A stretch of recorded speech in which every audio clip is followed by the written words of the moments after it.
Well, coming up, we debate the all NBL teams, and Tommy Greer talks about the Phoenix Big Four.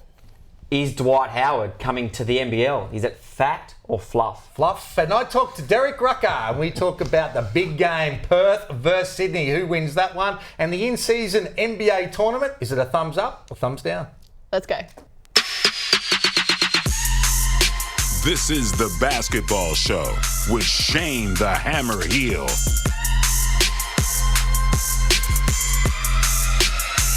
What they gonna say next? Great to have you with us this week. Joe and Hammer at the desk as always. Hammer, how's things? Very good. Great to be here. Big week in basketball. Plenty to get through. We will begin by touching on the Josh Giddey situation. It's obviously a really difficult one because at the moment it's simply allegations, not a lot we can say. It does go without saying that if the wrong thing has been done, then it should be dealt with according by law. Right now, though, there's a lot of social media speculation, and it's really hard not to feel any empathy towards anyone who's in this situation. It can't be easy to deal with. The latest is that Weet-Bix have taken him off all of their promotional material. They've said that we know how hard negative social media comments can be for anyone, especially for young athletes. We removed promotional assets of Josh from our own channels out of a desire to minimise opportunities and negative commentary towards him while the NBA is looking into it. It was not a precursor to any decisions on Josh's contract as a Weet-Bix ambassador. We're still in contact with his management team and awaiting facts surrounding the matter. So that's sort of the latest on I think that's a good statement. I do too. I think that's fair. I do too. You know, and it's really easy in this day and age to be able to jump to conclusions based on your phone and you know, Twitter and Instagram and all that. You're getting little bits of information, but right now, you know, we want a truly independent investigation. That's what you need. You need facts. You need to get all the information out there, and before you sort of make too many comments. And I'm sure that will get done, you know, in a professional manner. Yep. No, let's hope so. Everyone will obviously be paying close attention to the story, and as will we. Yes, we will. All right, let's get into it. Well, the NBL has followed in the NBA's footsteps and introduced all NBL teams based on a positionless format. What do you think? You know what I think. That's why you're grinning. You like it and I don't like it. How's it positionless? So if we come up with 5 guards, if 5 guards make that team, you're happy? I don't think. I think it's almost like it's an unwritten rule, and I know How what can it be. You're changing the rules now. 5-point guards will not make the team. However, I do think But if they're the best 5 players in the league, then you're saying, okay, that's fine. I'm happy with this. If they are outright the best 5 players in the league, I think that they deserve to be named in that team, rather than them miss out just from a position quota. Yes. See, I think it would have been a better move to be able to be more flexible with the positions. Like, you don't have to have a 1, a 2, a 3, a 4, or 5. You know, as long as you know, roughly in that vicinity, and I don't care if... I think you'll find that's what will happen. Yeah, but that's not what the rule is. I'm only talking about... When we talk about basketball being a positionless game right now, we don't have 5 point guards playing at the same time. No, so I think the NBA introduced this because you've got players over there like Giannis, Joel Embiid, Nikola Jokic, who missed out on being in the first team last year because those two were in front of him. That's my point, is that all those guys, see, Giannis is like a 3-4, you know, the two bigs can play together. I think you have to have more flexibility about where people can be picked. But to say we're positionless and leave it open to be able to have 5 point guards, I don't think it's right. I don't think, and what will end up happening is everyone will say your argument and go, and we bring it back to the NBL, and everyone will go, oh no, that'll never happen. We'll have 5 guards, but as soon as we do, watch everyone jump up and down and go, oh, this is rubbish. We don't have a big man in there because we've got 5 guards. They've got all the usage. That's what's going to happen. I look forward to seeing it happen. Yeah, and you'll be the one arguing it. You watch. All right, let's keep things moving and talk NBA. Dyson Daniels is having a great season, making the most of the opportunity with CJ McCollum out. Defensively, he's leading the league in deflections per game. He's 10th in steals. What do you like about what you're seeing from him? He had 6 steals the other day. You know, handful of games he's been in that starting 5, and he's shown that he's a starting point guard that is continuing to evolve and develop. And this period with him starting, he's only going to build his confidence, and everything that, sitting on the bench and seeing, with the Boomers and all the rest of it, it's going to make him a much better player for the Boomers. And he's always been a great defender. He's got that athleticism, the length. It's a stat that is so important, being able to deflect. And I know as a point guard, if I'm trying to hit somebody that's coming off a pin down, you got a point guard that's got such length and they get a deflection, they blow up so many plays, so valuable, but just love seeing him continue to evolve. No, it's very cool. And just noting as well, Matisse Thybulle is third on that list, or equal second, sorry, I should say, with Nikola Jokic. So go the Aussies. Yeah, props to him as well.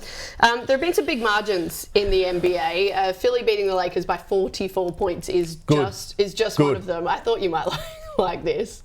Well, why is it? What is happening? First of all, I like Philly now. Now that Harden's gone, I like him. Nick Nurse has done a terrific job. Watching Embiid and Maxey evolve as players and the role players, but the style that Nick Nurse has been able to implement, and just taking it to the Lakers. I mean, who do the Lakers think they're going to have a chance to win a championship? Are they kidding themselves?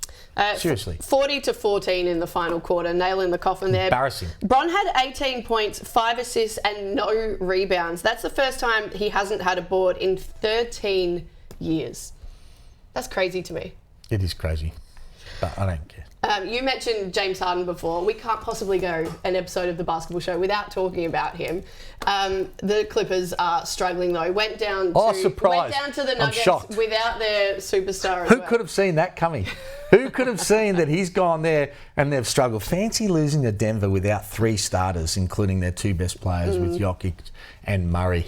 I mean, it's a debacle. They won. I think they won 3 on the trot there, but then have dropped their last couple. Things aren't looking good. Mate, it's not good. It was never going to be good. It's bad. But let's talk about Jokic. Oh, he's ridiculous. He's so fun to watch. He is unbelievable. And I tell you, their coach, he doesn't believe in being able to rest him, because they can be up 20 and he's still playing at the end of the game. And he's got 35 points and 16 rebounds and 12 assists. He's playing his minutes, and talk about a passion to be able to play. I reckon if you went to him and say, listen, we just feel like we're going to rest you, every now and again now, he'd be like, you're kidding yourself, aren't you? Yeah, he'd probably be like, excellent, I'm heading back to deal with my horses. No, he's not. He loves to play. Don't worry about that. A little closer to home, congratulations should go to Monique Conti, who took out the AFLW best and fairest in the last couple of days. Dual sport athlete. Yep. Obviously plays for the Boomers as well. So just a shout out to her. That's pretty impressive. Have you watched her play AFL? Yeah. I remember when I coached against her last year, I went up to her at the end of the game and said, you're my favourite AFL player. And she said, stop it. I've already got a big head. And I was like, but I love watching her play footy. She's amazing. She's a good basketballer too. So great to see her being able to get that. Is the women's version of the Brownlow medal. Well done. What an achievement. Yeah, so good. Congrats to Mon. Keep going. 5. He realizes the clock's on his back. Tough floater going to his left. Kesper. Oh! Corey Kesper! We are loving the Boost Mobile Hoops Highlights Hammer, and that is no exception. That is some serious Steph Curry range. Shane Hill territory back in the heyday? Yeah, once or twice. 4. Willard with the miss underneath as the 2 stars continue to struggle. Oh, KP! Ashes to ashes. Dust to dust. Kristaps Porzingis, he is on fire this season. Rewarded for running the lane. He just tucks it in. 3. Jackson keeps it alive, and they try to throw it off to Smith, but a ricochet to Van Fleet. And he'll throw the lob to Green. Elevating and dunking Jalen Green, rose above Holiday. The back. Fred Van Vliet knows how to find a teammate. That is a dime, and Green just finishing it. 2. They went into a zone. Cunning, top it. Whoa! Sit down. Take that. Obi Toppin, I swear he has stock in highlight reels, Hammer. He's been in his top 5 before, and I reckon he will again. No doubt. Get it's a good one. Back to Booker. Booker on the drive. Booker puts up the 3. Oh, he puts it in with 1.7 remaining. Devin Booker with the clutch 3. Booker is all money, Jojo. That's why they're paying the big bucks. Those are your Boost Mobile Hoops highlights for this week.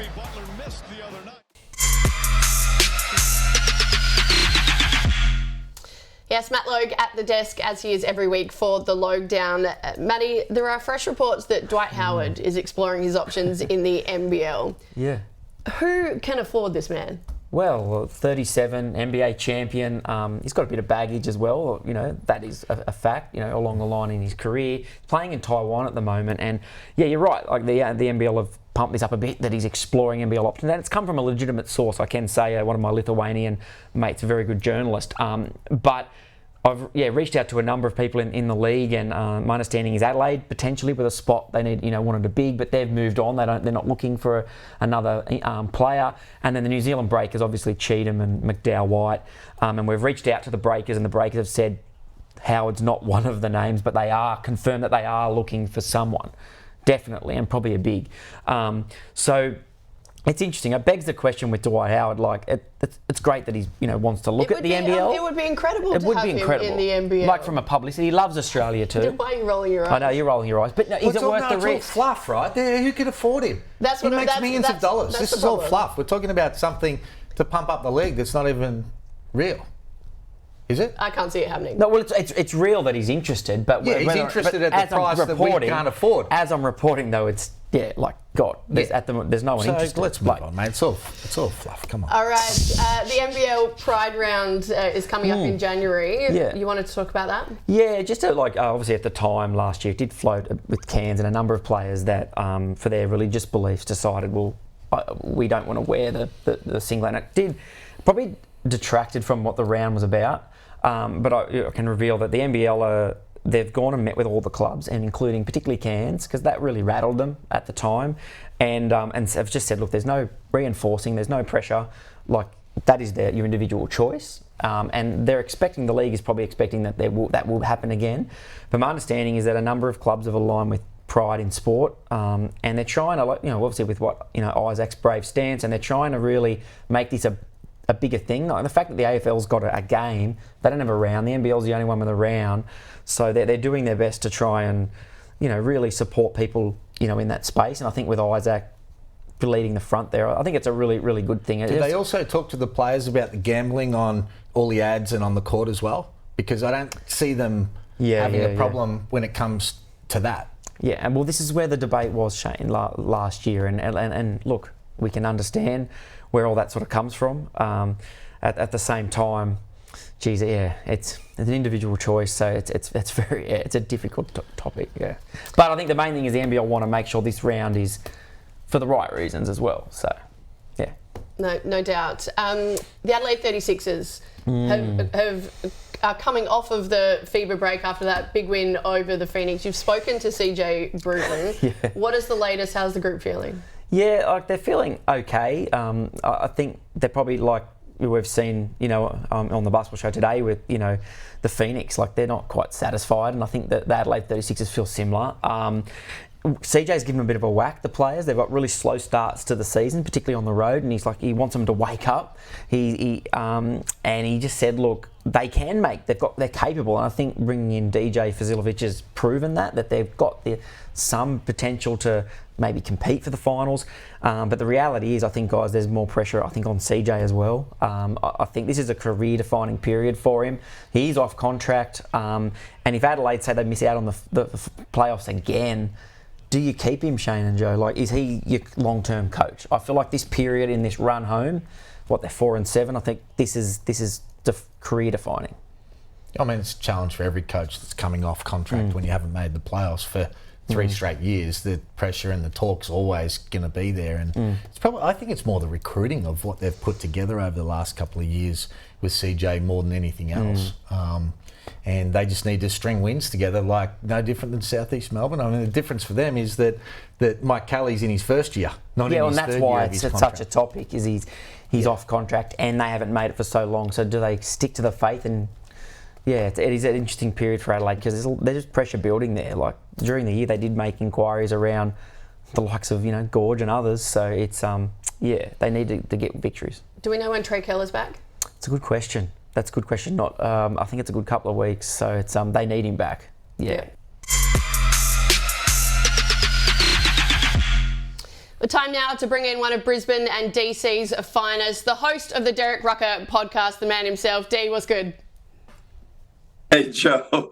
Thanks for the intro. Feeling good, ready to get into it. Looking forward to plenty of action this week. The NBL is back. We have a big doubleheader on Friday night. Kicking things off, Cairns and Brisbane. D, you're going to be up there for that game. What are you predicting? Well, I'm predicting Look, we know what's really underneath all of this. It's the Aaron Baines situation, Aaron Ford, lap man, all that type of stuff. That's a volatile place to play as it is, Hammer. And with that simmering underneath, I'm expecting something to go off because I know if you were Aaron Baines, how you would respond in a similar situation. You'd be looking to get some back. I'm going to get 40, no doubt about that, but I don't think Aaron Baines is going to do that. Cairns, I think this is going to be exciting for Cairns. It's their first game with a full team. They've got a really exciting roster. I think they've only shown glimpses of what their potential is. I think with going overseas and playing in the NBA games really derailed them for a long period of time. This break has come at a good time for them, healthy bodies. I think they're going to win this game, and I think they're going to win it easily. Well, Shane, remember a few weeks ago, they beat Sydney with less than a full team pretty easily. So I think it's going to be a real challenge for Brisbane. Brisbane gets Shannon Scott back. He's going to have to provide some offensive punch, and he's going to have to provide some poise down the stretch at critical points during the game because it's going to be a hostile environment. We know what Friday nights look like in Cairns. There'll be a lot of beverages flowing. People are off work and ready to go to see the Taipans win. I was actually up in Cairns for a game the other week and they still had a Shannon Scott poster of him from there for last season. So it'd be interesting to see whether they've moved that on for this game. Dee, before we move on, I want to ask you quickly about Bul Kuol. You had Joey Wright on the podcast this week. He said that he's the most underrated player in the NBL and that he is NBA ready now. Do you agree with that? I do, and I've thought that for a very long time. And I think what Bull has to his advantage is his size, Shane. He can play 1 through 3. I told you that he is much bigger and much taller than everyone thinks. He has an NBA-ready body. He shoots the ball well enough. And I think his maturity under Adam Ford has really placed him in a good position. Now, he needs to finish strongly this season, and his team needs to get to the playoffs. But I agree with Joey. The guy's a stud. I would love to have him as a teammate. I'd love to coach him. I just think he's a real asset. Well, you and I bought stock on him a couple of years ago. We've been talking him up, and I'm not sure whether he will get the opportunity to go to the NBA, but I think all the attributes that both you and Joey have spoken about are right on the money, and one of the reasons why Cairns have been successful. All right, guys, the second game on Friday night, the Wildcats hosting the Kings over in the West. Who wins that one, Dee? Ooh, I don't like what I've seen from Sydney on the road in particular this year, Joe. They played a really good 2.5 quarters against Melbourne United, and then, the wheels absolutely fell off. And even at home over the past month or so, they haven't been real convincing. We've seen them in person, Joe, and it looks like they're going to take the game over, but then they let the other team in. Realistically, they should have lost that Brisbane game. They could have lost the New Zealand game. I'm just not sold yet. I'm not sure what the answer is to get them playing at a higher level, but I've got real doubts about their ability to beat Perth in Perth, especially with the confidence Perth have all of a sudden. They're defending better. Bryce Cotton is back to being the man. Shane, I think Perth get this one by about 6 to 8 points. Yeah, I'm on Perth in this game as well. Question marks I've got for Sydney is they want to run the ball. And that's okay. They've got a lot of talent there, an athletic team, and at stages when they run, they look fantastic.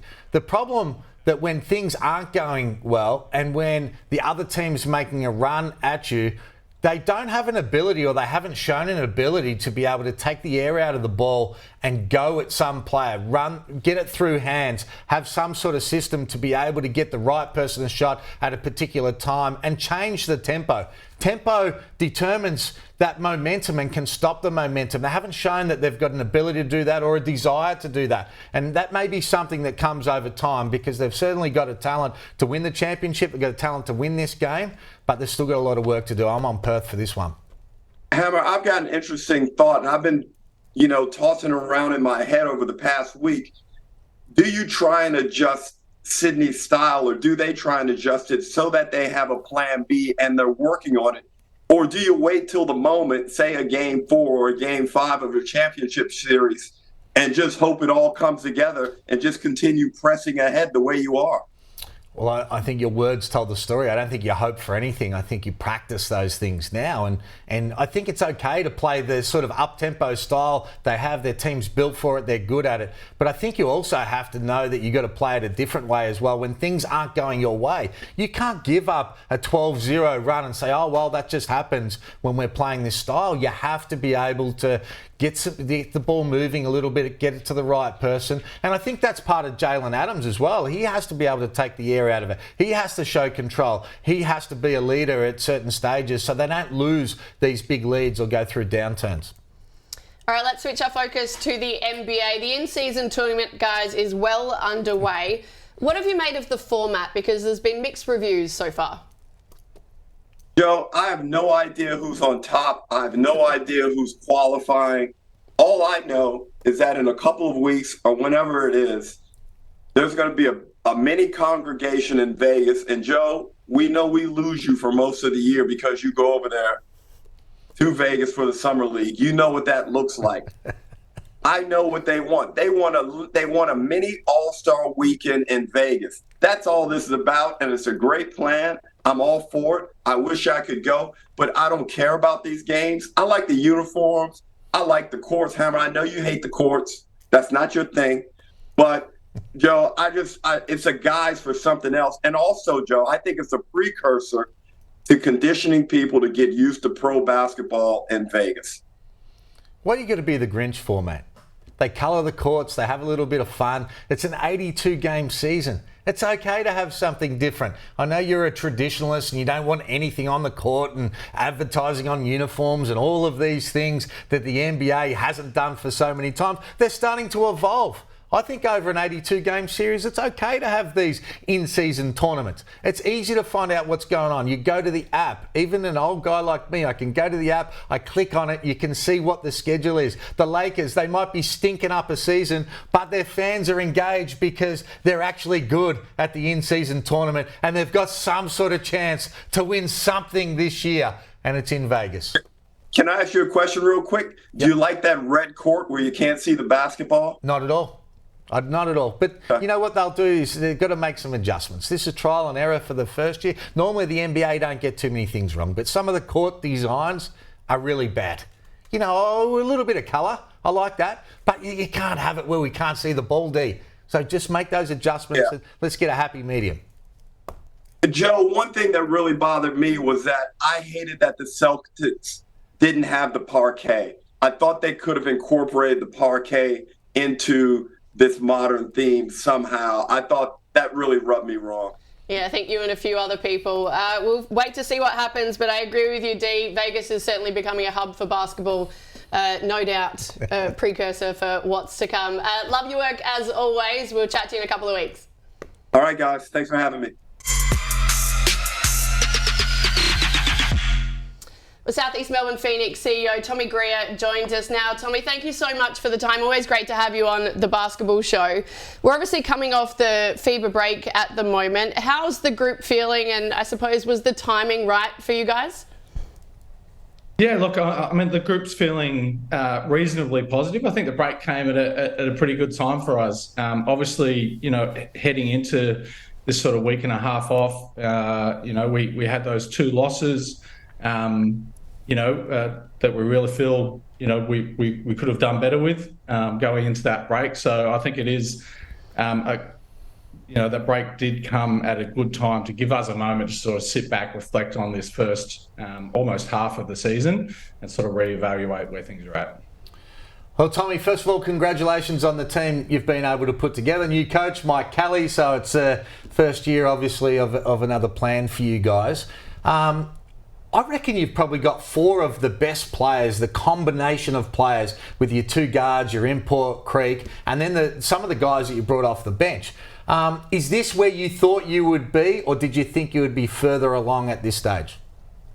Look, to be honest, I'm not as surprised as maybe some other people are. Whenever you bring in we've brought in an entire new coaching staff. There's a completely new system. We brought in 7 new players. That really was a sort of pretty enormous restructure and rebuild on the performance side of the business this year. So to be with sort of factoring all of that in, to be going into the break sort of 6-6, having shown sort of, I guess, the best of what we can be and at times the worst of what we can be, probably isn't that surprising at this point of the season. But like I said, the break coming at the time it did, I think was really beneficial for us, because it's given us a chance to sort of step back now, reevaluate, the work that has been done through those first 12 games and try and reset ourselves, for the back half of this season. You mentioned the 2 losses before the break. Obviously pretty disappointing going down to Melbourne United and then dropping that 18-point lead against the 36ers.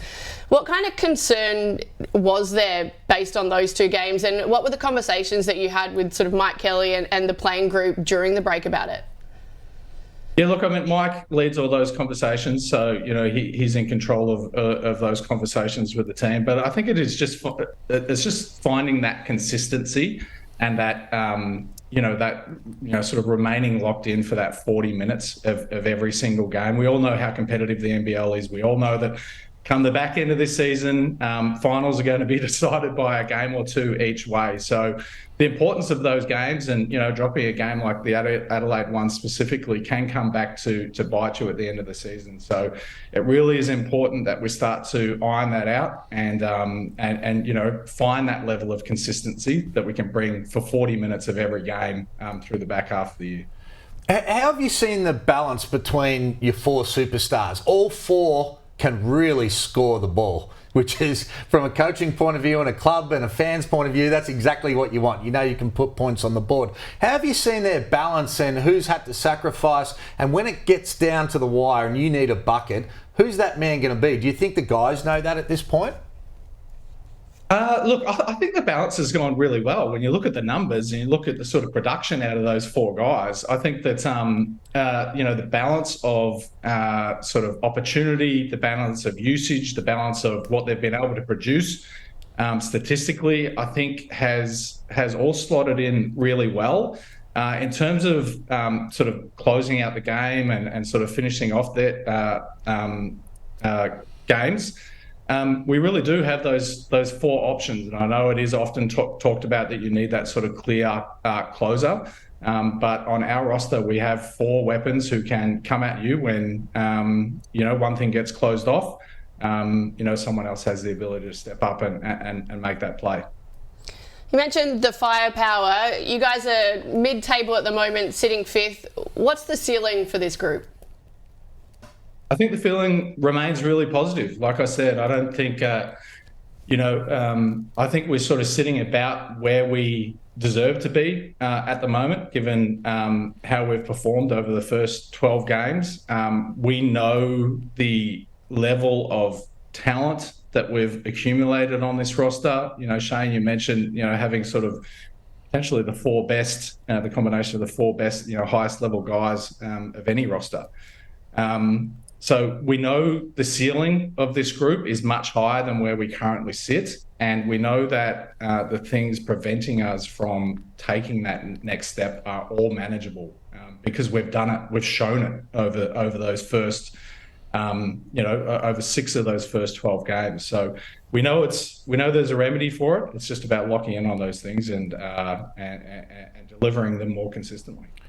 Would it be fair to say that it's really the defensive end for you guys that probably is the difference between winning a championship and being one of the also runs. And when I look at it and I hear the players talking about it in their interviews, so Mike's talking about it, they're drilling it, you're watching videos, so it can become frustrating as well.